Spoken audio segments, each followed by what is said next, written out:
Ouais. Pas deux.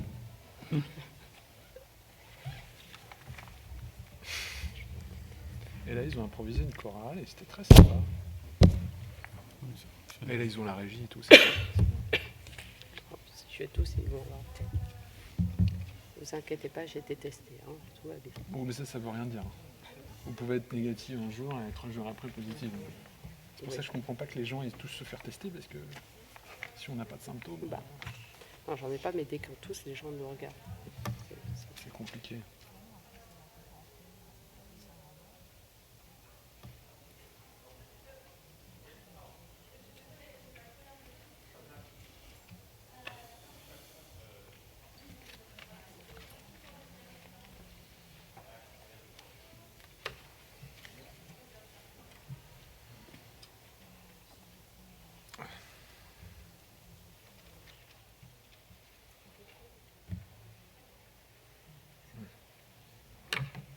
J'ai mis play.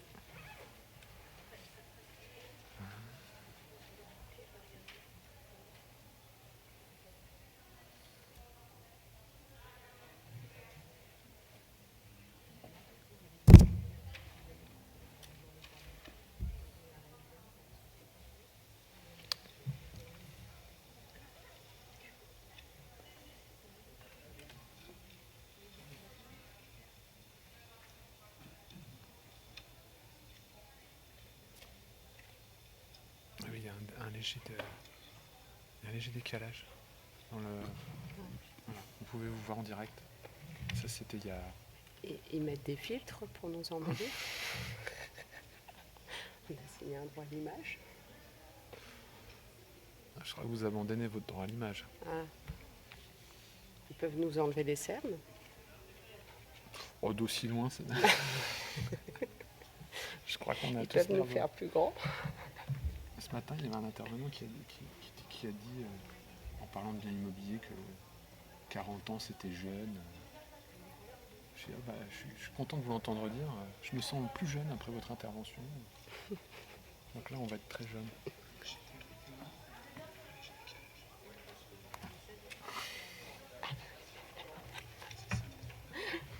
Faut pas que je me perturbe par ça parce que si je chante décalage. Ah non, mais on va le couper, Et je savais que vous aviez la cote maintenant. Là, on en a 250. C'est ça. Je vais être obligée de vous faire venir à chaque fois dans la région de Lyon, Au minimum. au minimum. Déjà, le responsable de région veut vous rencontrer. Donc c'est bon ça. Je lui dis, écoute, d'habitude, ils n'aiment pas, ils s'endorment. Mettre au mot, ça le comble. C'est ça. C'est ça. C'est ça.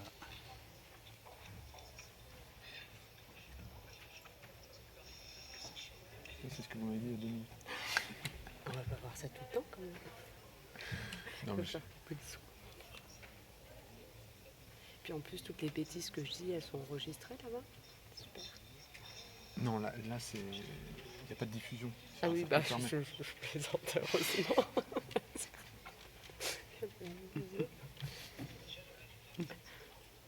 Ah, le responsable région veut vous rencontrer. Ah là.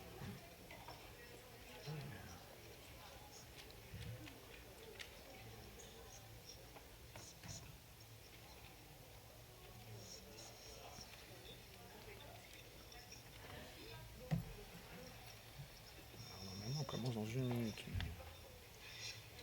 Allons-nous commencer dans 1 minute?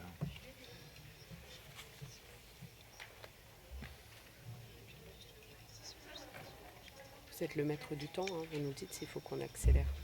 Oui, tout à fait. Vous voyez, je programme ma.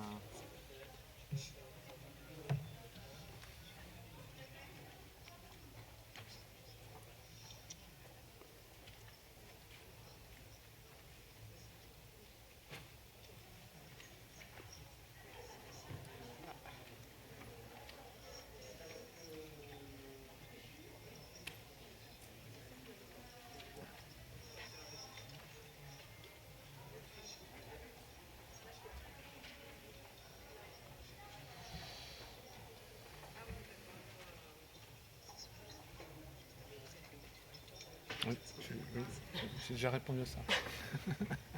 C'est la même du Nord. Ouais. Elle se répète un peu. Mais les questions elles vont s'afficher parce que je l'ai pas le. J'ai mis juste le flux vidéo. Ouais, normalement, dès Mais- que. Ok. Je vais peut-être couper le son, non? Parce qu'on a le retour. Oui. On va couper le son. Ça sera mieux parce que. D'accord. Sinon- Merci.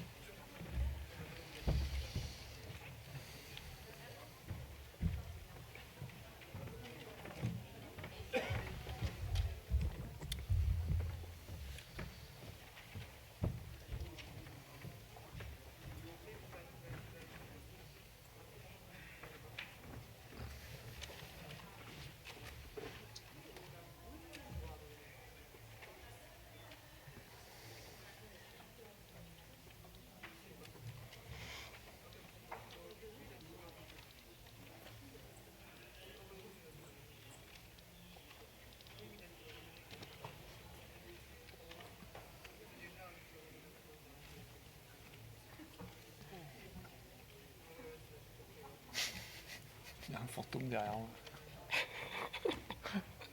Ah, faut pas être parano. Normalement, moi j'attends le top d'en haut là.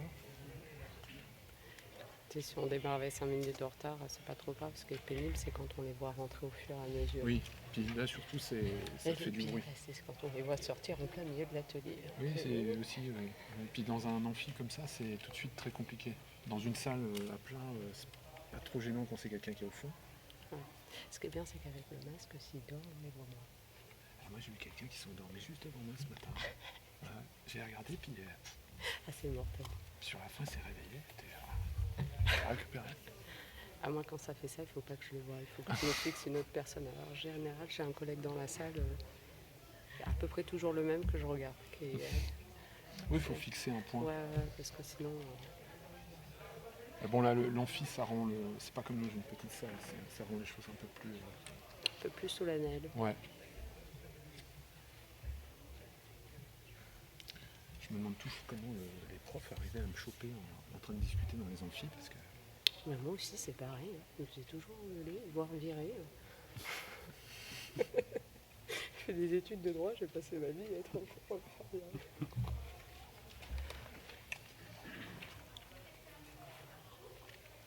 Et même maintenant, dans l'entreprise, quand il y a des grandes conférences, on ne voit que moi parler. C'est dingue, je ne suis pas la seule à parler. Hein.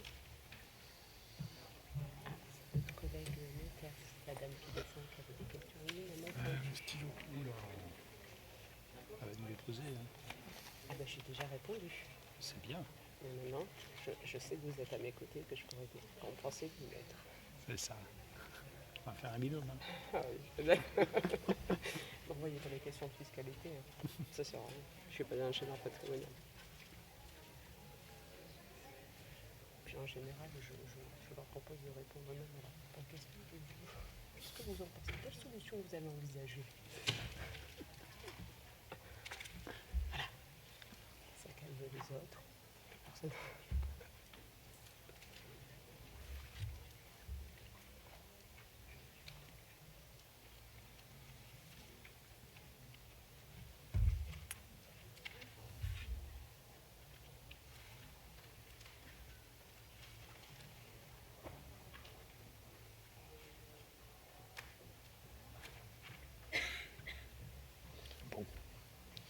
Quelle heure est-il? 4 minutes.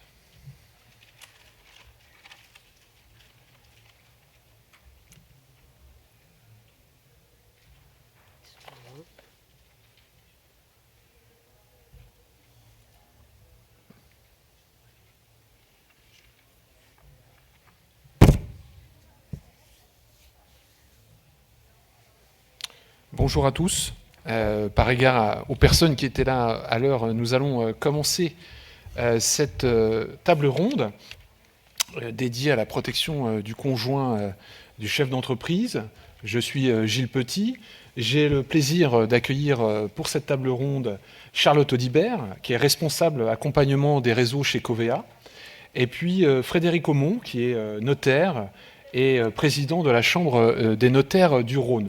Alors, juste pour introduire par un propos liminaire cette table ronde, c'est vrai que la protection du chef d'entreprise, c'est un sujet finalement auquel souvent les principaux intéressés ne s'intéressent guère, ne serait-ce que parce que c'est pas forcément un sujet très, très funky de penser à soit sa dépendance ou voire à son décès, mais comme nous l'a montré malheureusement l'actualité de cette année, à la fin du mois d'août, Jérôme Bonduel est décédé dramatiquement à la suite d'un accident de vélo renversé par un chauffard, et il n'avait que 51 ans. Donc la protection du conjoint du chef d'entreprise et donc tout ce que ça implique en matière de préparation, ben c'est tout de suite en fait finalement. Donc on va dérouler cette table ronde en suivant un petit plan qui va permettre finalement d'accompagner le chef d'entreprise tout au long de sa vie.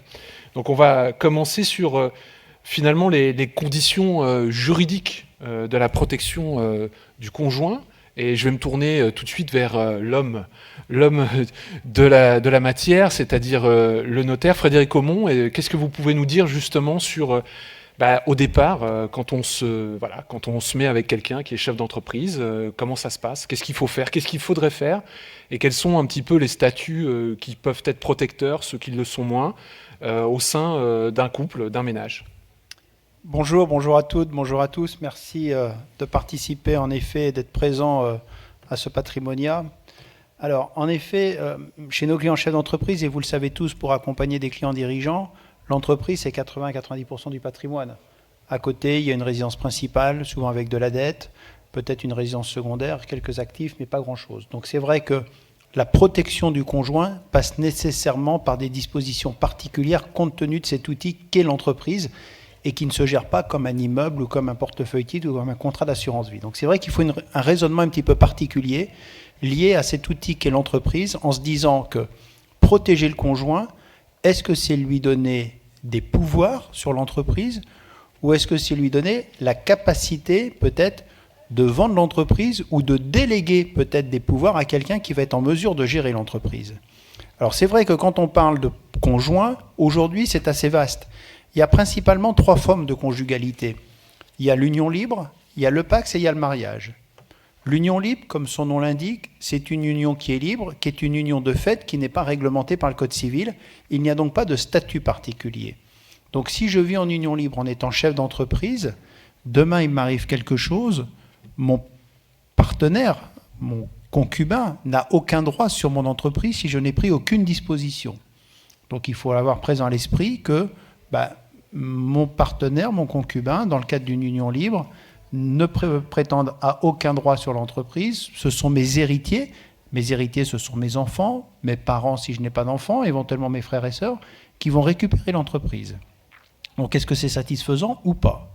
À côté de ça, vous avez le PACS, que vous connaissez tous, le pacte civil de solidarité, qui a été maintenant introduit il y a une vingtaine d'années dans le droit français en 1999, qui lui va permettre, j'allais dire, d'apporter une protection, mais une protection volontaire. Parce que comme l'union libre, le PACS ne donne pas de droit particulier. Si je suis pacsé et que demain je viens à décéder en tant que chef d'entreprise, mes héritiers, ce n'est pas mon partenaire de PACS. Mes héritiers, ce sont toujours mes enfants, à défaut mon conjoint, à défaut mes frères et sœurs. Par contre, le PACS va permettre de protéger le partenaire au travers de dispositions testamentaires. Alors vous allez me dire, quand je suis en union libre, je peux aussi faire un testament. Oui, tout à fait, on peut faire un testament, mais il y a quand même une différence qui est de taille, c'est la fiscalité. Quand je suis lié par un partenariat civil de solidarité, tout ce que je vais transmettre à mon partenaire va être complètement exonéré de fiscalité en l'état actuel, comme pour les couples mariés. Alors que si je suis en union libre, tout ce que je vais transmettre à mon partenaire en union libre, à mon concubin, va être fiscalisé comme si je transmettais à une personne étrangère, c'est-à-dire avec une fiscalité à 60%, donc autant dire rédhibitoire.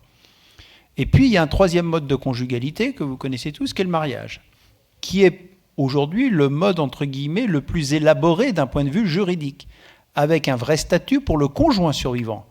C'est-à-dire que de par le mariage, même si je n'ai prévu aucune disposition, le conjoint survivant du chef d'entreprise pourra avoir des droits sur l'entreprise, mais pas forcément des droits qui sont adaptés.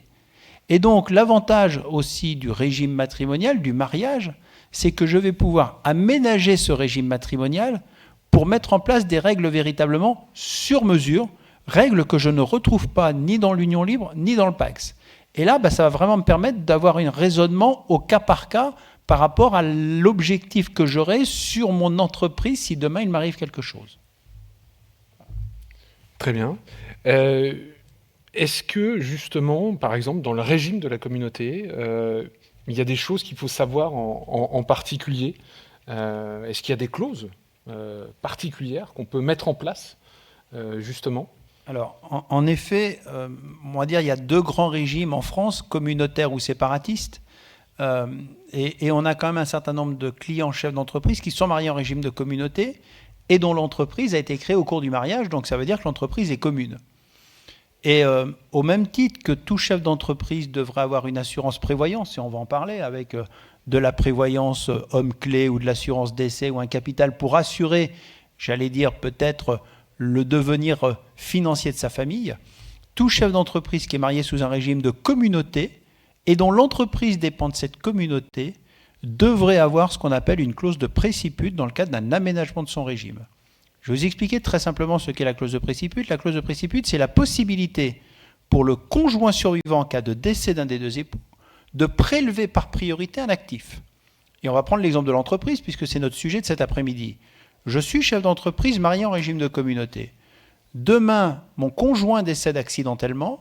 Je retrouve la moitié de mon entreprise dans la succession, puisque je vous rappelle que c'est un bien commun et que la communauté appartient pour moitié aux 2 époux. Donc ça veut dire que pour pouvoir continuer à travailler au sein de mon entreprise, il va falloir que je paye des droits de succession pour le compte de mes enfants, parce qu'ils n'ont pas les moyens de payer les droits de succession, sur la moitié de mon entreprise. Et puis je perds aussi le contrôle de mon entreprise, puisque la moitié de cette entreprise se retrouve dans la succession de mon conjoint, qui va se répartir, certes entre moi-même, conjoint survivant, mais des enfants, peut-être des enfants mineurs, peut-être des enfants qui ne sont pas du tout liés à l'entreprise, avec lesquels je m'entends plus ou moins bien. Donc pour éviter cette situation, il suffit d'aménager son régime matrimonial ou de faire un contrat de mariage à l'origine et de prévoir une clause de préciput qui va permettre, s'il y a un décès prématuré d'un des 2 époux, au survivant, de dire cet actif commun, l'entreprise, pour prendre notre exemple aujourd'hui, je la prélève, je la garde, je la prends en pleine propriété. Et ça, c'est tout à fait possible. Alors, il y a des fois des limites dans le cadre de familles recomposées, de réserves héréditaires, mais dans la plupart des cas, c'est tout à fait efficace. Et c'est une protection de base pour que le chef d'entreprise puisse conserver la maîtrise de son outil professionnel. Alors, on vient de parler de le régime de communauté, mais si jamais le couple est marié sous un régime de séparation des biens, là, il y a peut-être une petite chose à faire, une petite... Alors en effet, le raisonnement va être un petit peu différent, parce que si je suis en séparation de biens, comme son l'indique, il y a une séparation des patrimoines, donc le chef d'entreprise qui détient son entreprise en est seul propriétaire. Si demain son conjoint décède, il n'y aura aucune répercussion sur l'entreprise, puisque c'est le patrimoine de son conjoint qui se retrouvera dans la succession par suite de son décès, et son entreprise, le chef d'entreprise, continuera à en avoir la pleine et entière propriété, il n'y aura pas de fiscalité dessus. Par contre, la réflexion à mener, c'est si c'est le chef d'entreprise séparé de biens qui vient à décéder le premier. Et là, globalement, l'entreprise revient à qui? Comment elle se répartit? Est-ce que je souhaite que mon conjoint puisse avoir le contrôle de cette entreprise pour peut-être prendre les dispositions? Est-ce que je préfère que ce soit mes enfants? Ou est-ce que je préfère que le contrôle soit assuré par d'autres personnes? Donc là, en effet, on pourra éventuellement envisager soit un aménagement des règles de la séparation de biens pour organiser la transmission de cet actif, soit peut-être doubler de dispositions testamentaires qui vont prévoir des dispositions particulières de transmission de ce patrimoine. Le testament permet de juguler l'indivision, finalement. Alors, le testament, c'est un très bel outil qui, à mon sens, est sous-utilisé parce que le testament, justement, il évite l'indivision. C'est-à-dire que quand bien même j'ai plusieurs héritiers, quand bien même je ne souhaite pas défavoriser des héritiers au détriment de d'autres, le testament va me permettre de léguer un actif, prends l'hypothèse de l'entreprise, à un de mes héritiers, à mon conjoint, pourquoi pas, à un de mes enfants, et je suis certain que cet enfant, par le testament, sera plein propriétaire de l'entreprise. À charge pour lui, d'indemniser ses frères et sœurs de leur part de réserve. Mais c'est très différent de se dire, on est en indivision, si je prends l'exemple de 3 enfants, mais 3 enfants se retrouvent en indivision sur l'entreprise et donc ils vont devoir se mettre d'accord pour prendre les décisions, plutôt que de dire, l'entreprise revient entre les mains d'un seul des enfants par ma volonté testamentaire, à charge pour lui d'indemniser ses frères et sœurs de leur quote-part de réserve héréditaire. Donc c'est vrai que le testament pour un chef d'entreprise peut être très puissant si je veux éviter une indivision sur cet actif stratégique. Très bien, donc on est toujours dans le cadre, effectivement, des solutions juridiques pour protéger son conjoint dans le cadre de la famille. Charlotte, qu'est-ce qu'on peut faire Bonjour Charlotte. Qu'est-ce qu'on peut faire concrètement d'un point de vue assurantiel? Est-ce qu'il y a des mesures, des produits qu'on peut utiliser de façon tout à fait simple? Oui, alors la première solution assurantielle pour protéger le conjoint de notre chef d'entreprise dans le cadre de la famille, on le connaît bien, hein, c'est la solution assurance vie. Et pour rebondir avec ce que disait le notaire, il est clair que le cadre de souscription du contrat d'assurance vie doit coller au régime matrimonial. Effectivement, si on prend le cas de personnes qui seraient mariées sous un régime universel avec une clause d'attribution, et si on a vraiment l'objectif de protéger le conjoint, on est bien sur une co-souscription de contrat d'assurance vie avec dénouement au deuxième décès. Donc ça, c'est la première chose. Et puis l'assurance vie a cette faculté dans sa clause bénéficiaire qui peut être aménagée de manière très particulière, d'avoir des possibilités de protéger le conjoint. Souvent, chez les assureurs, on nomme la clause standard. Alors attention, hein, la clause standard, c'est uniquement le conjoint qui est visé et pas le pacsé et pas le concubin. Mais la deuxième chose, c'est que la clause standard, dans le cas d'un époux qui finalement, au moment où son conjoint chef d'entreprise vient à décéder, n'a pas la nécessité d'avoir ses fonds, s'il veut optimiser la transmission en faveur de ses enfants, peut renoncer au bénéfice de la clause, mais doit renoncer dans la totalité. Pour autant, si on aménage et qu'on prévoit une clause à tiroir, ça va lui permettre à l'époux survivant d'aller choisir de renoncer à toute ou une partie de la clause bénéficiaire et du contrat. Donc ça peut être une solution intéressante pour notre conjoint parce que ça lui offre une souplesse et cette souplesse, il va quelque part décider des liquidités qu'il va avoir ou pas besoin au moment où le sinistre se réalise. Dans le même esprit, vous le connaissez bien, hein, il y a la clause bénéficiaire démembrée. Là aussi, c'est une protection de notre conjoint puisqu'en réalité, elle vise en usufruitier le conjoint, en nus propriétaire les enfants, en sachant que l'assureur va libérer les fonds au profit de l'usufruitier, donc du conjoint, c'est un quasi-usufruit, et les héritiers auront une créance de restitution. Et on oublie souvent que ces clauses, elles peuvent être cumulatives. On peut tout à fait envisager une clause démembrée et à tiroir, c'est-à-dire que notre conjoint, finalement, au moment où il se retrouve devant le risque ultime qu'est le décès de son conjoint, va choisir de prendre soit la totalité en usufruit, soit la totalité en pleine propriété du contrat d'assurance vie. Alors après, certaines choses, nous, assureurs, nous ne pouvons pas les exécuter ou nous ne pouvons pas les contrôler quand il y a des conditions bien particulières. Et là, c'est vrai que la clause bénéficiaire testamentaire reste la bonne solution. Donc d'un point de vue assurantiel, si on est sur la protection du conjoint dans le cadre de la famille, c'est effectivement l'assurance vie. Attention, on peut avoir un chef d'entreprise qui n'a pas encore constitué un patrimoine conséquent, donc il y a forcément les contrats temporaires d'essai, les contrats de prévoyance, qui vont pouvoir répondre aux objectifs de nos chefs d'entreprise, de se dire s'il m'arrive quelque chose, je veux que mon épouse ait les moyens d'assurer son train de vie, de financer les études, etc. Et vous le savez, au point de vue fiscal, les contrats temporaires d'essai, c'est la même fiscalité que l'assurance vie, 996 757B, avec la particularité, c'est que l'assiette taxable n'est pas le montant des capitaux versés, mais la dernière cotisation annuelle de la prime d'assurance. Donc clairement, c'est très rare d'avoir des droits de succession dessus. Donc en première intention, sur des solutions simples pour protéger dans le cadre de la famille, c'est évidemment l'assurance vie et les contrats temporaires d'essai, tout dépend effectivement du patrimoine de notre chef d'entreprise. Et justement, avec l'émergence de nouvelles startups, on peut imaginer que ce cas de figure se répète de plus en plus. Des chefs d'entreprise qui n'ont pas forcément de patrimoine et qui viennent vers vous pour essayer d'avoir une solution malgré tout. C'est le cycle de la vie. Hein. Notre métier, c'est d'accompagner nos clients et c'est le cas aussi au départ, au moment où ils créent leur entreprise.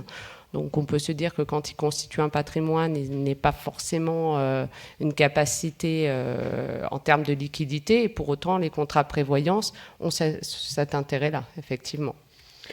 Alors, on a parlé des solutions pour protéger le conjoint dans le cadre de la famille. Et maintenant, je vous invite à vous pencher sur la question du protéger son conjoint dans le cadre de l'entreprise. Voilà, on a passé un petit peu ce stade-là. On est maintenant au sein de l'entreprise. Qu'est-ce qu'on peut faire concrètement, Frédéric Aumont? Qu'est-ce qu'on peut imaginer comme solution? Alors, je dirais protéger, il y a deux aspects. On pense tout de suite au risque d'essai, mais il y a quand même un autre risque qui est le risque d'incapacité, d'invalidité, temporaire ou définitif.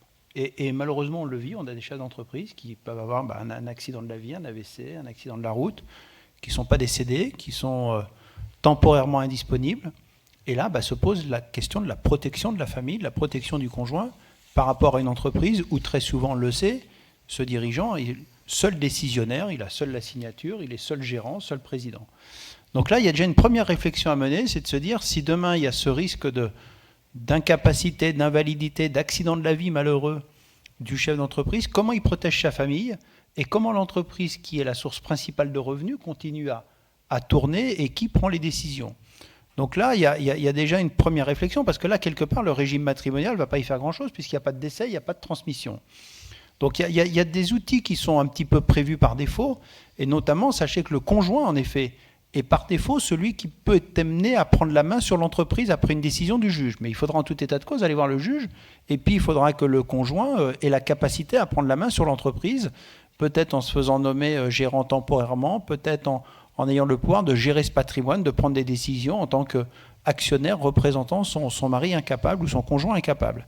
Donc là, on voit que si une anticipation n'a pas été prévue, on va se retrouver dans un temps de latence qui peut être plus ou moins long, où on a une sorte de paralysie, les décisions ne sont pas toujours prises, ne sont pas prises à temps, ce qui peut poser des difficultés. Donc là, on a pas mal d'outils. Alors, on a l'habitude de préconiser deux types d'outils. Premièrement, c'est d'anticiper au niveau des règles de gouvernance et de prévoir peut-être un gérant substitutif ou un président substitutif. Globalement, le président de la SAS est président unique ou gérant unique d'une SARL. Si demain, il n'a plus la capacité à exercer, qui exerce? Sachez qu'on peut aujourd'hui, par un pacte statutaire, organiser d'ores et déjà la nomination d'un nouveau dirigeant qui viendrait à prendre ses fonctions en cas d'incapacité ou en cas d'accident de la vie. Et là, ça évite toute carence dans la gouvernance au quotidien. Et puis, plus largement, il faudra prendre des décisions sur la gestion du patrimoine, peut-être des votes en assemblée générale pour approuver telle résolution, prendre telle décision. Et là, le deuxième outil qu'on a, c'est le mandat de protection future. Le mandat de protection future, le dirigeant va pouvoir désigner une ou plusieurs personnes, je dis bien une ou plusieurs personnes, c'est le point fort de ce mandat, qui prendra en main la gestion de son patrimoine. Donc il pourra voter en assemblée générale, peut-être faire des arbitrages patrimoniaux, pourquoi pas vendre l'entreprise, ça dépendra de l'étendue du mandat, mais on peut aller jusqu'à la vente de l'entreprise si véritablement on considère que c'est une entreprise intuitu personae qui sera difficile à faire perdurer si le dirigeant n'est pas là. Donc on peut véritablement faire du sur-mesure. Et ça, c'est un élément important, ce côté d'incapacité, je l'ai malheureusement vécu une fois ou deux dans des dossiers, si ça n'a pas été anticipé, c'est véritablement bloquant. Et puis après, en effet, il y a le risque d'essai. Alors le risque d'essai, quand on me dit « je veux protéger mon conjoint », comme j'ai dit tout à l'heure, qu'est-ce que j'entends par « je veux protéger mon conjoint » ? Je veux qu'il ait des revenus, je veux qu'il ait le pouvoir sur mon entreprise pour continuer à prendre les décisions, je veux qu'il puisse vendre librement l'entreprise, voilà. Donc déjà, il faut travailler avec le client en disant « qu'est-ce que vous entendez par protection ?» Et puis en fonction de ce que vous allez entendre du client, de ses volontés, derrière, on a toute une panel d'outils. On a commencé à les aborder, ça peut être le régime matrimonial pour renforcer les droits du conjoint sur l'entreprise, ça peut être en effet des dispositions testamentaires, ça peut être pourquoi pas un mandat à effet posthume. Le mandat à effet posthume, globalement, je vais désigner une tierce personne qui va prendre les décisions pour le compte de mes héritiers, considérant que mes héritiers n'ont pas la capacité parce qu'ils ne sont pas investis et que je préfère que ce soit une personne de confiance, un ami, un proche qui connaît mon entreprise, je sais qu'il prendra les décisions dans l'intérêt de ma famille, qui va au quotidien, prendre les décisions. Donc tout ça, en effet, ça s'anticipe. On a aujourd'hui beaucoup d'outils juridiques, par suite des réformes qui sont intervenues ces dernières années, pour proposer des solutions sur mesure. Mais comme tout, ça part vraiment d'un diagnostic et de la volonté véritablement de protection et ce qu'on entend par protéger en fait. Alors justement, pour protéger, au niveau de l'assurance, qu'est-ce qu'on peut envisager, qu'est-ce qu'on peut imaginer ? Alors effectivement, on a plusieurs solutions qui peuvent protéger notre conjoint. La première, elle est classique, c'est protéger les revenus du chef d'entreprise qui sont en général les revenus de la famille. Et je pense aux indemnités journalières en cas d'arrêt de travail, parce que comme le disait Maître, c'est pas forcément le décès, le risque ultime, il y a aussi l'arrêt de travail. Donc les indemnités journalières, on sait qu'il y a beaucoup d'offres sur le marché, toujours les mêmes distinctions, caractère forfaitaire vont être plus protectrices. On a aussi des offres qui vont pouvoir quelque part s'adapter au type de profession de notre chef d'entreprise. Je pense à des chefs d'entreprise avec un caractère de saisonnalité qui peut être important. Donc ça peut être la première solution. La deuxième solution aussi qu'on met souvent en avant de type assurantiel, dans le cas d'un chef d'entreprise, en général, un chef d'entreprise, il fait des prêts professionnels. Donc on a forcément un contrat assurance emprunteur. Si on est sur un contrat assurance emprunteur classique, si notre chef d'entreprise vient à décéder, au niveau de l'entreprise, on a une extinction de la dette, puisque la clause bénéficiaire du contrat assurance emprunteur va libérer les fonds en faveur du prêteur et de la banque. Donc, extinction de la dette, enregistrement d'un profit exceptionnel, impôt sur les sociétés. Et puis, pour le conjoint et les héritiers au sens global, on a finalement une augmentation de la valeur des parts, une augmentation de l'actif successoral, voire des droits de succession.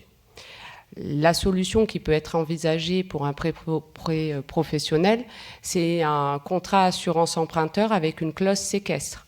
Dans ce cas-là, le bénéficiaire de l'assurance emprunteur, ce n'est pas la banque, ce n'est pas le prêteur, mais c'est bien les héritiers que vont désigner le chef d'entreprise, qui veut dire qu'en cas de décès de notre chef d'entreprise, il n'y aura pas d'extinction de la dette. La dette va se poursuivre et l'entreprise va continuer à rembourser le prêt. Il y aura bien la nomination d'un tiers séquestre, et en général, c'est un notaire parce que ça nous rassure, nous, en tant qu'assureurs, qui va séquestrer les fonds jusqu'à ce qu'il y ait extinction de sa dette. Et à la fin, normalement, si tout se passe bien, va libérer le capital au profit des héritiers. Donc on est vraiment dans une solution qui permet de protéger l'entreprise, de protéger les héritiers. Après, il y a quelques prérequis. Attention, un contrat assurance emprunteur avec clause séquestre, le premier prérequis, c'est qu'il faut l'accord du prêteur. Vous allez me dire, les banques, c'est un peu compliqué. Sur des dossiers de chefs d'entreprise avec des patrimoines conséquents, on voit des dossiers passer. Mais après, dans la mise en place, c'est relativement simple. Donc, ça peut être une solution. Et puis, notre métier, c'est aussi de couvrir le risque ultime. Maître l'évoquait tout à l'heure. Mais on a la première solution qui est dans le cas d'un chef d'entreprise avec un associé. On peut se dire, finalement, si mon chef d'entreprise vient à décéder et que l'associé veut racheter ses parts, si je fais un contrat garantie croisé entre associés, ça va permettre à l'associé d'avoir un capital en cas de décès de notre chef d'entreprise et d'avoir les moyens de racheter les parts aux héritiers. Alors évidemment, ça, il faut couvrir ces solutions de manière civile. S'il n'y a pas été prévu un droit préférentiel de rachat de parts entre associés, soit dans les statuts, soit dans un pacte d'associés, nous, assureurs, on ne peut rien faire. C'est presque du défaut de conseil d'aller vendre des solutions si elles ne sont pas couvertes civilement. Ça peut être une première piste. Attention, les contrats garantis croisés entre associés, ce sont des contrats personnels, donc ça veut dire que normalement la prime d'assurance est payée par le chef d'entreprise et pas par l'entreprise. À titre exceptionnel, elle peut être payée par l'entreprise. Fiscalement, ça n'a pas vraiment d'intérêt parce que ça reste un élément de rémunération du dirigeant, donc c'est soumis à l'impôt sur le revenu, l'entreprise paye des charges sociales. Mais ça peut être une première option. La deuxième option, ce sont les garanties, ce sont les contrats hommes-clés. C'est le cas de l'entreprise qui va recevoir un capital en cas de décès d'un homme clé au sein de l'entreprise. Alors l'homme clé, ça peut être le chef d'entreprise, mais ça peut être une autre personne. Mais dans notre cas, on est sur le chef d'entreprise. Elle va recevoir un capital pour faire face à son activité et payer des frais du remplaçant. Ce qui va, pour notre conjoint, permettre de maintenir les revenus, voire de le mettre dans une position avantageuse s'il compte céder les parts sociales. Le contrat homme-clé, là, est bien un contrat qui est souscrit par l'entreprise. L'assuré, c'est la personne homme-clé. Le bénéficiaire, c'est l'entreprise. Ça veut dire que d'un point de vue fiscal, les cotisations d'assurance sont payées par l'entreprise et déduites en tant que charge. Par contre, s'il y a une réalisation du sinistre et qu'il y a un capital, c'est un profit exceptionnel qu'il faut enregistrer dans le bilan de l'entreprise. Néanmoins, on peut avoir une latitude puisqu'on peut étaler ça sur 5 ans. Donc ça peut être des solutions qui accompagnent notre chaîne d'entreprise. Après, dans toutes ces solutions, que ça soit sur un contrat homme-clé, ça nécessite aussi que plusieurs professionnels travaillent dans la même idée que de couvrir notre chef d'entreprise. Nous, en tant qu'assureur, quand on fait un contrat homme-clé, on a besoin de l'expertise de l'expert comptable ou du notaire, mais c'est plus l'expert comptable qui va dire quel est le montant de l'homme-clé comptablement, combien ça coûterait à l'entreprise de remplacer telle personne. Si on est sur un contrat assurance emprunteur avec l'os séquestre, il faut le concours d'un séquestre et en général, c'est le notaire. Donc, c'est vraiment des solutions qui font appel à plusieurs types de professions, bien complémentaires. D'accord. Alors, Maître, j'avais une question à vous poser. Vous l'avez abordé, mais j'ai l'impression, sans vraiment le citer sur les outils qu'on peut utiliser, quand on dit Pacte du Trade, Golden Share, comment ça s'utilise, dans quel cadre, pour qui, avec quoi, pourquoi? Alors, en effet, on est sur 2 outils, l'un qui est fiscal, le Pacte du Trade, la Golden Share, qui est droit des sociétés. Le Pacte du Trade, incontestablement, c'est un outil de prévoyance aussi, parce que vous le connaissez tous, le Pacte du Trade, ça permet de minorer le montant des droits de succession à payer sur une entreprise, qui peut être en plus doublé d'un paiement différé fractionné. Donc ça veut dire que c'est très intéressant. J'ai une entreprise qui vaut 100, je ne vais pas être taxé sur 100, je vais être taxé sur 25. Sur 25, je vais peut-être payer, mettons, 10 de droits. Et sur les 10 de droits, ou les 7 ou les 8 de droits que je vais payer, je vais pouvoir les payer sur 5 ans, ou sur 5 ans différés et sur 10 ans fractionnés. Donc c'est très intéressant. On me dit, oui, mais il y a des contraintes pour jouer le Pacte du Trade, il faut conserver l'entreprise entre 4 et 6 ans, selon qu'on est en réputé acquis ou pas réputé acquis. Je ne vais pas rentrer dans le débat aujourd'hui, je suis d'accord, mais si vous êtes dans un process où vous savez que l'entreprise va être vendue avant la fin du Pacte du Trade, rien ne vous empêche de jouer le Pacte du Trade au moment du décès, de demander un paiement différé fractionné pour retarder le paiement des droits de succession, ce qui vous permet aussi d'avoir du temps pour négocier la vente de l'entreprise et pas avoir, entre guillemets, le couteau sous la gorge à payer des droits sur des sommes importantes. Donc, et dans ce cas-là, vous casserez le Pacte du Trade, vous payerez les droits au moment de la vente, mais vous n'avez pas de pénalité, vous avez que les intérêts de retard, mais qui sont, somme toute, minimes actuellement, moins de 1%. Donc le Pacte du Trade, c'est un très bel outil.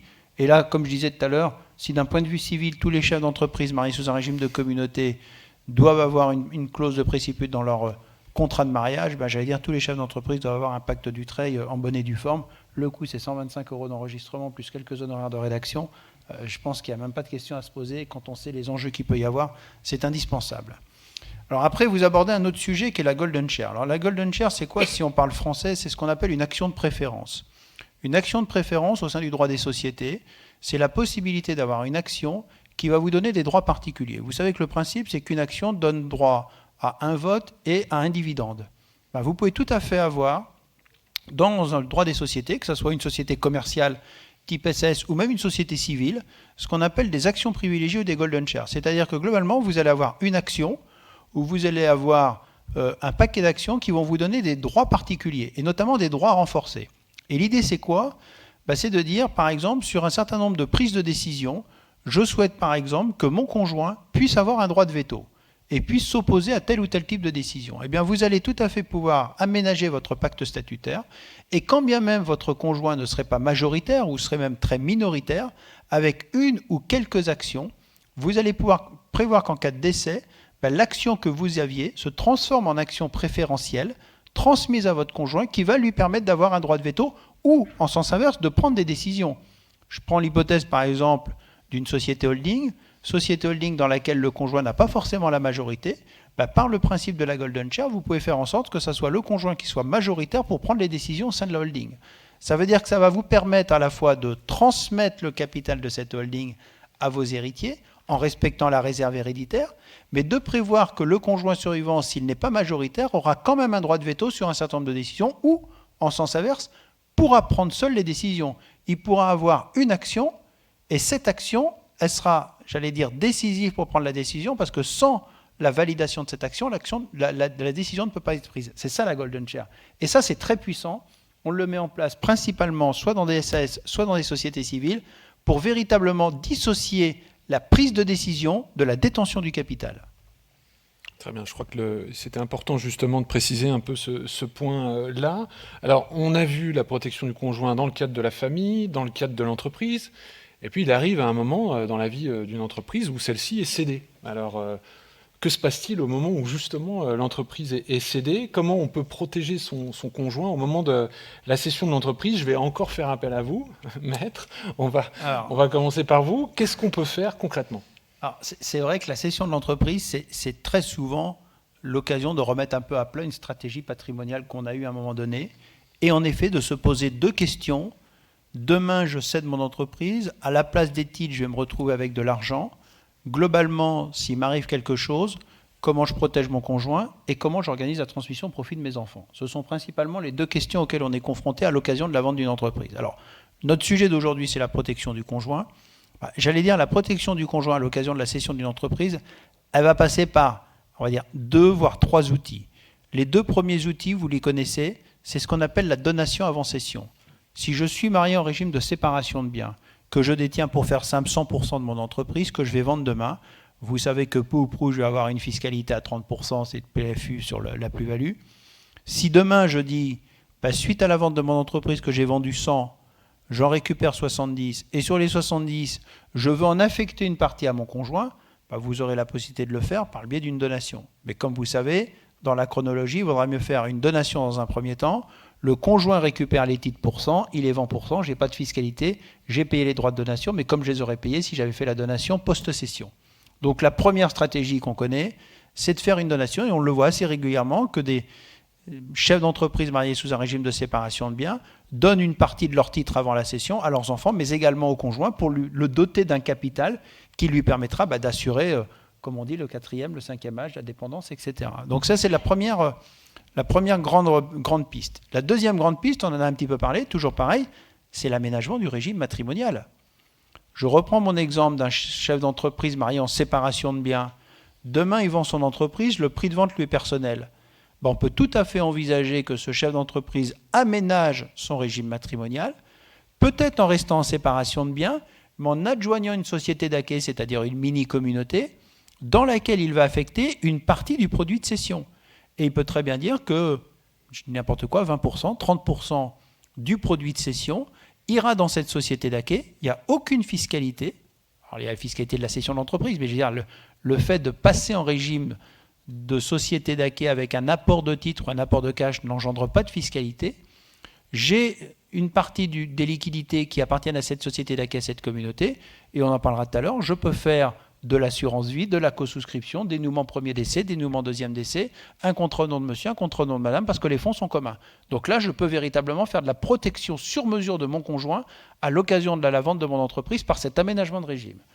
Et puis, il y a une troisième piste qui est de dire une partie du produit de cession, je vais le réinvestir dans une société patrimoniale pour faire divers investissements. Alors ça peut être de l'investissement plaisir, un achat d'une résidence secondaire, de l'investissement locatif, mais ça peut être aussi, pourquoi pas, souscrire un contrat de capitalisation, souscrire un départ de SCPI ou autre. Et puis je vais mettre en place un pacte statutaire un peu sur mesure pour que si demain je viens à disparaître, eh bien mon conjoint puisse continuer à avoir la main sur cette tirelire entre guillemets patrimoniale pour assurer son train de vie, assurer des revenus, tout en organisant la transmission au profit de mes enfants. Donc 3 orientations, la donation avant cession, l'aménagement du régime matrimonial, et puis le réinvestissement du parti du produit de cession dans une société patrimoniale avec une rédaction sur mesure des statuts. Alors nous avons vu effectivement les solutions légales, on va se tourner vers l'assureur. Charlotte, oui. Protection sur mesure, nous a dit le notaire, quelle forme ça prend finalement du point de vue assurantiel? Alors, pareil, si on est dans le cas d'une cession, et comme disait Maître, une fois que des fonds et des capitaux sont arrivés dans le patrimoine du conjoint, ou que le conjoint les a déjà, il peut aussi penser à optimiser sa transmission. On a beaucoup parlé de l'assurance vie. Juste une petite parenthèse sur le contrat de capitalisation qui reste quand même un outil très intéressant pour le conjoint, puisque le contrat de capitalisation garde l'antériorité fiscale. Vous savez que la doctrine fiscale est revenue en décembre 2019, où non seulement l'antériorité fiscale est conservée, mais qu'en plus, en cas de transmission du contrat de capitalisation par donation ou par succession, ça purge les plus-values. Donc c'était un petit cadeau, on l'a apprécié. Ce qui veut dire que nos héritiers du contrat de capitalisation vont garder l'enveloppe avec l'antériorité fiscale, et qu'en plus, si demain ils font des rachats sur ce contrat-là, finalement, les plus-values seront calculées sur la valeur vénale au moment de la transmission et non pas la valeur initiale du contrat. C'est quand même un super cadeau, mais bon. Il faut en profiter. Il faut en profiter. L'avantage aussi du contrat de capitalisation, c'est qu'on se dit que dans une stratégie de transmission, puisque certes on protège notre conjoint, mais souvent le chef d'entreprise, il veut protéger ses enfants aussi. Donc on est un peu plus loin dans le débat. Admettons que le conjoint ait fait le plein en assurance vie au 990 I 757B et qui se dit quel outil je pourrais utiliser. Le contrat de capitalisation est un complément à l'assurance vie puisqu'il peut très bien ouvrir un contrat en pleine propriété et puis décider d'en donner la nue propriété et d'en garder l'usufruit. Donc il va quand même se protéger lui-même conjoint. L'avantage, c'est que pour en donner la nue propriété, il va faire appel aux droits de donation et aux abattements qu'on connaît, sauf que finalement, les droits de donation sera calculés uniquement sur la valeur de la nue propriété, tel que stipulé sur l'article 669 du Code général des impôts, c'est-à-dire en fonction de l'âge de l'usufruitier, en l'espèce de notre conjoint. Donc un conjoint qui a entre 61 ans et 70 ans, la valeur de la nue propriété, c'est 60%, ça reste vraiment complémentaire. Et puis, si on est dans un patrimoine où quelque part, on souhaite protéger notre conjoint et que finalement notre chef d'entreprise a un contrat d'assurance vie ou un contrat de capitalisation, il peut avoir les deux, qui dit cession d'entreprise, en général, il y a garantie de passif. C'est rare qu'on n'ait pas de garantie de passif.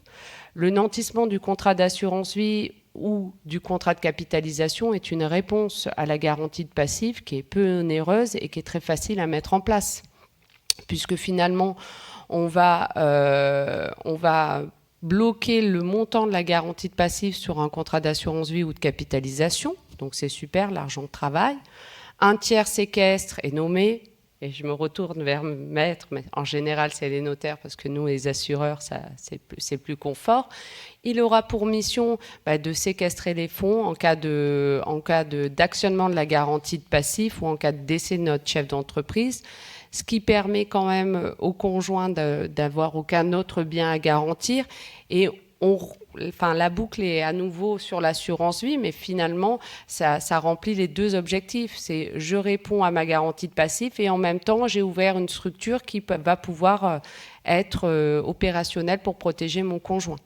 Et puis, si on fait parallèle avec une caution bancaire, c'est moins coûteux et l'argent est mieux valorisé. Donc, ça peut être une solution également. Donc on a effectivement ces solutions-là. Il y a un produit dont on parle beaucoup, j'ai cru qu'on en parlait beaucoup en tout cas. Il y avait une conférence d'ailleurs ce matin sur le sujet. Ça s'appelle le PER. Ouais, petit produit. Voilà, petit produit. Beaucoup de débats. Qui se lance. Voilà, qu'est-ce qu'on peut faire avec un PER? Alors, à quoi ça sert? Effectivement, je ne vais pas rentrer dans le débat de savoir si le PER est un produit d'épargne pour la retraite ou un produit de retraite et quel est le capital fractionné, la fiscalité qui va avec. Ça serait trop long et on en a entendu trop parler. Mais sur 3 points, le PER est un outil de protection patrimoniale de notre conjoint. Déjà, quand on regarde les cas de sortie en cas d'accident de la vie, la première, c'est l'invalidité de l'assuré, du conjoint ou du pacsé, voire des enfants, ou le décès du conjoint. Donc on va prendre le cas de notre chef d'entreprise qui serait malheureusement en invalidité. Il va pouvoir sortir son PER en capital sans aucune imposition, si ce n'est les prélèvements sociaux sur les produits financiers, donc ce qui est assez souple. Et son conjoint également pourra sortir dans ce cas-là son PER en capital sans aucune imposition, si ce n'est les prélèvements sociaux sur les produits financiers. Et pour autant, on se rappelle de l'astuce qu'on peut mutualiser les plafonds disponibles fiscaux entre époux. Donc ça marche aussi pour le PER. Le deuxième cas, c'est le décès. Alors là, on est sur le décès du conjoint. Dans le cas de notre chef d'entreprise qui viendrait à décéder, finalement, son conjoint pourrait sortir son propre PER en capital avec le même type d'imposition et il pourrait récupérer le PER de monsieur soit en capital ou en rente si le décès s'opère avant la liquidation du PER. S'il s'opère après, tout dépendra de ce qu'a choisi notre chef d'entreprise. Soit le capital fractionné, dans ce cas-là, il aura le reliquat, soit il a choisi la rente et tout dépend du type de rente. Petite parenthèse, effectivement, le PER, le fait qu'il y ait ce capital fractionné, on risque d'avoir beaucoup de sorties en capital. Néanmoins, la rente, et notamment la rente annuité garantie, permet de protéger le conjoint et plus largement le cercle familial. Parce que pendant la période d'annuité garantie, l'assureur va aller chercher des bénéficiaires. Ça reste une bonne option. Et comme j'avais l'habitude de le dire, la rente annuité garantie, entre parenthèses, ne coûte pas cher. Coûte moins cher qu'une rente réversible parce que en termes de montant projeté sur une rente classique, une rente annuité garantie et une rente réversible, la rente annuité garantie ne fait pas vraiment descendre le montant de la rente. Donc ça reste une bonne option. Et puis après, les PER du marché, on commence à les observer, proposent tous des options de prévoyance en faveur du conjoint. La première option, qui est classique au PER, mais qu'on voit aussi sur les contrats d'assurance vie, c'est les garanties planchers, qui vont quand même couvrir en cas de décès notre chef d'entreprise avant sa retraite les moins-values enregistrées sur les marchés financiers. J'ouvre pas le débat des marchés financiers, de ce qui se passe. Pas aujourd'hui, pas aujourd'hui. Pas aujourd'hui. Il y a aussi, en général, dans les PER, une garantie arrêt de travail. Notre chef d'entreprise est en arrêt de travail. L'assureur va quelque part compléter le PER jusqu'à sa reprise d'activité. Et puis, pareil, il y a souvent sur les PER des garanties relais décès. En cas de décès de notre chef d'entreprise, l'assureur va compléter le PER des versements que s'était engagé à faire le chef d'entreprise, comme s'il était encore en vie, et va verser le capital à notre conjoint. Donc, effectivement, le PER peut être vu aussi sous cet angle-là. Donc le PER, c'est un petit produit qui monte, si j'ai bien compris. Alors, on est tout à fait dans les temps. Est-ce qu'il y a des questions dans la salle d'ores et déjà ? Est-ce que nos deux intervenants... oui, alors je vois une main qui se lève. Alors, madame, je vais vous demander de vous diriger vers le micro qui est tout près de vous. Les mesures anti-Covid étant ce qu'elles sont... je vous invite à vous lever vers le micro et à nous poser votre question. Vous pouvez aussi vous présenter. Nous sommes tout à fait... Alors, juste une petite précision. On m'a dit qu'il n'y avait pas d'ingénieur patrimonial, contrairement à ce qui avait été annoncé, c'est ça ? Donc, voilà, je vous laisse. Effectivement, en général, je suis accompagnée d'un ingénieur patrimonial. Donc, je vais le suppléer. Et si jamais je n'avais pas la réponse précise, je me ferai plaisir de vous répondre par mail. Mais je pense que ça va aller. Ouais, c'est vraiment du sur-mesure, là. Madame, je vous en prie. Votre question. Vous pouvez le baisser, je pense, un petit peu. Voilà. Voilà. Bonjour. La question, c'était de savoir si, une fois que le contrat de prêt a déjà été souscrit avec une assurance emprunteur dont le bénéficiaire est déjà la banque, est-ce qu'on peut faire un avenant pour corriger ? J'aimerais bien vous dire que oui, mais non, dans le cas de Ramon, ça ne passe pas et ce n'est pas possible. On ne peut pas substituer un contrat qui originalement avait désigné en bénéficiaire la banque de mettre les héritiers. Et même avec un avenant au contrat de prêt ? Non, la banque n'acceptera pas. Ne considérera pas que c'est un niveau de garantie équivalente et va immédiatement prononcer un refus. Merci. Mais moi, on aurait bien aimé, on a essayé. C'est pas passé. Est-ce qu'il y a une autre question dans la salle ? N'hésitez pas, les micros sont là pour ça. Alors moi, j'avais une petite question pour notre notaire du jour. Est-ce que, justement, vous auriez une petite expérience à nous partager sur un cas un petit peu compliqué d'un chef d'entreprise qui se serait retrouvé effectivement ou dépendant ou dans le cas d'un décès et où justement il a fallu pallier au plus vite et quelle a été un peu la solution que vous avez pu apporter compte tenu du contexte qui était certainement très particulier et des moyens que vous aviez à disposition. Alors en effet, il y a 3 ans à peu près, j'ai eu un chef d'entreprise qui est malheureusement décédé un week-end d'un accident de ski. 45 ans, rien anticipé. Enfant mineur, un conjoint. L'urgence a été de saisir le tribunal de commerce pour faire nommer un dirigeant, parce qu'il était seul dirigeant, on n'avait plus de dirigeant opérationnel. Son épouse n'avait pas la capacité à diriger l'entreprise. Alors on avait une chance, c'est qu'il avait quand même un bras droit, je ne sais plus s'il était DAF ou enfin il avait un poste de direction. Et donc il a accepté de prendre la direction temporaire de la société. Et puis on a eu une autre difficulté, c'est qu'on avait des enfants mineurs. Donc il a fallu déjà que les enfants mineurs on fasse accepter la succession. Et pour faire accepter la succession, il faut un certain nombre d'éléments, notamment lorsqu'on est en présence de mineurs. Et puis ensuite, tant que les enfants n'avaient pas accepté la succession, par définition, on ne pouvait pas exercer le droit de vote parce qu'ils n'étaient pas agréés. En plus, on avait une clause d'agrément. Alors ça, c'est aussi un peu, j'allais dire, des fois, c'est des automatismes. On prévoit systématiquement des clauses d'agrément dans les statuts. Mais franchement, il y a des fois, ça ne se justifie pas, la clause d'agrément. Et alors, on se retrouve avec des clauses d'agrément, c'est-à-dire qu'il faut faire agréer les héritiers. Donc ça veut dire qu'il faut réunir une assemblée générale, sauf que pour réunir une assemblée générale, il faut quand même qu'on ait les associés. Enfin, on tourne en rond à un moment donné. Donc des fois, il faut se poser la question de savoir si la clause d'agrément, elle est véritablement opportune ou pas en présence d'héritiers et de conjoints. Alors peut-être que oui, mais peut-être que non. Et je me rends compte, c'est une clause de style, on ne se pose jamais la question. Et là, c'était vraiment bloquant. Parce qu'on n'a même plus de majorité à un moment donné pour prendre les décisions. Donc qu'est-ce qu'on a fait ? Là encore, on a été voir le tribunal de commerce et on a nommé ce qu'on appelle un mandataire ad hoc. Et le mandataire ad hoc a exercé le droit de vote pour le compte des héritiers, parce que sinon, personne ne pouvait voter. Mais tout ça, alors certes, il y a des procédures d'urgence, on peut saisir le tribunal de commerce, il statue en 15 jours, 3 semaines, mais ça a été de la transpiration pour tout le monde. Je travaillais avec l'avocat, avec l'expert comptable, et puis moi en tant que notaire chargé de la succession. Et c'est vrai qu'on s'était dit que si le dirigeant, il avait ne serait-ce que nommé un dirigeant substitutif le temps ça nous aurait simplifié beaucoup les choses. Et si en plus il n'y avait pas eu de clause d'agrément, on simplifiait les choses, parce que les héritiers devenaient automatiquement associés de la société.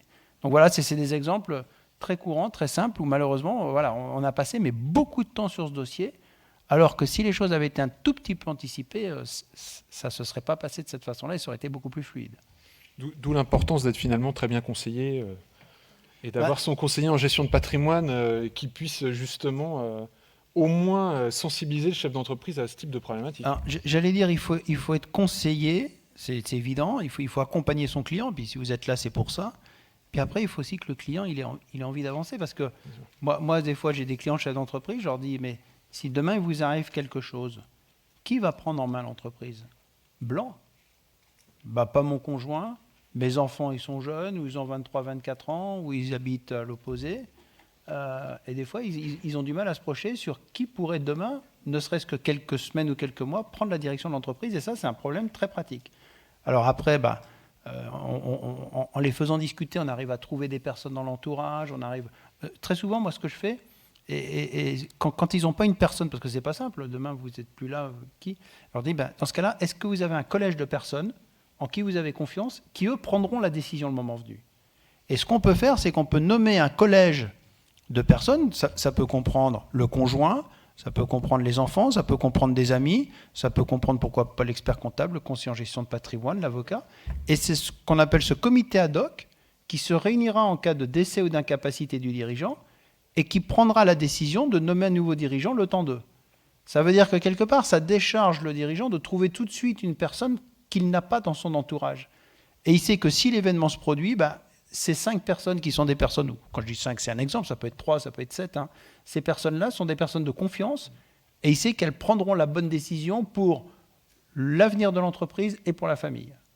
Alors très souvent, en pratique, en effet, pour le vivre, on retrouve un membre de la famille, ça peut être un conjoint d'enfant qui représente, la souche familiale. Si j'ai un fonds de private equity au capital de ma société, parce que moi je le prévois aussi très souvent, on retrouve un représentant du fonds de private equity qui a quand même un fort intérêt à ce qu'il y ait quand même des règles qui soient prévues en cas de décès ou d'incapacité. Très souvent, on retrouve un conseil qui peut être le conseiller en gestion de patrimoine, le notaire, l'avocat, l'expert comptable qui connaît bien. Alors attention au conflit d'intérêts, c'est pas simple. Voilà. Donc voilà, nous on n'aime pas trop parce que par définition, si on est dans ce comité, on ne peut plus être le notaire parce que mais voilà, c'est pareil pour l'expert comptable. Et on essaye de composer comme ça des comités ad hoc qui prendront les décisions le moment venu.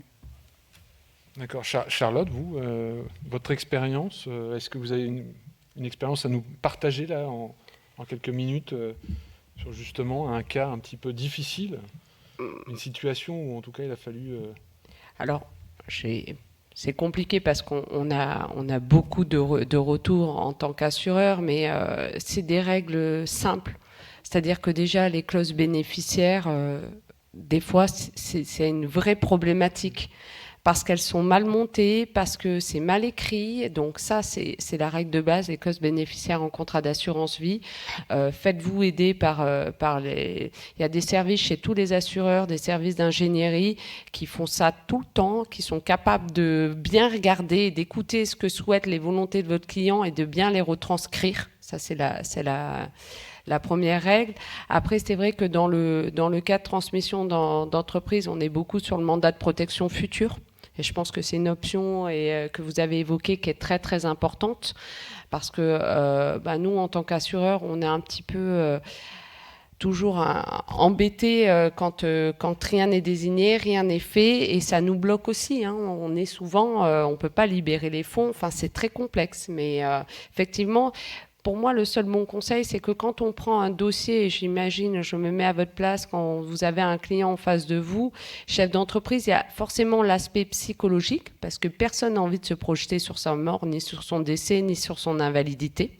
Ça, on est tous... C'est humain. Voilà, on est tous humains.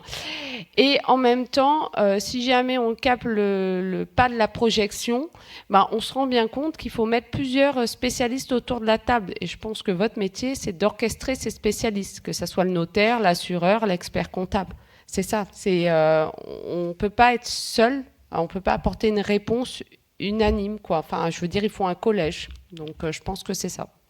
D'accord, donc savoir s'entourer. Une question, ah oui, monsieur, je vous invite à vous rendre vers le micro. Voilà, puisqu'on arrive bientôt au terme, donc on prend une question. Ma question sera pour Maître. Quid des golden shares et du droit à dividende ? Est-ce qu'il y a des limites ? Est-ce qu'il y a des situations de blocage ? Voilà. Sur les actions privilégiées, sur les golden shares ? Ouais, voilà, sur le droit au dividende, dans le cas d'une protection du survivant. Selon la forme de la société, on peut faire, par exemple, des actions dans une SAS sans droit à dividende. Mais il faut qu'en tout état de cause, ça soit limité dans le temps. Sur une société civile, on ne peut pas priver une part sociale de son droit à dividende et de son droit de participer aux résultats et aux pertes. Donc en fait, en fonction de la forme de la société, on peut aller plus ou moins loin dans l'action privilégiée. Voilà, c'est un petit peu au cas par cas. Mais par exemple, sur une SAS, on peut aller très loin. On peut priver une action de tout droit de vote, comme on peut la priver de tout droit à dividende. Mais ça doit être forcément limité dans le temps et motivé. Sur une société civile, ça n'est pas possible, par exemple. Une société civile, je peux renforcer le droit à dividende, je peux réduire le droit à dividende, mais je ne peux pas le supprimer. Voilà. Très bien, merci. Voilà. Non, pas d'autres questions. Est-ce que, Maître, vous voulez, pour terminer, vous avez un mot à ajouter par rapport à tout ce que vous avez déjà dit ? Anticiper, prévoyez, organiser. Alors c'est plus d'un mot, mais c'est bien. Voilà. Charlotte, pour terminer ? Un seul, interprofessionnalité. Voilà, écoutez, vous avez de quoi vous noter. Merci en tout cas au public. Merci à Charlotte Audibert, Frédéric Aumont pour cette présentation. Et puis écoutez, bon conseil. Merci.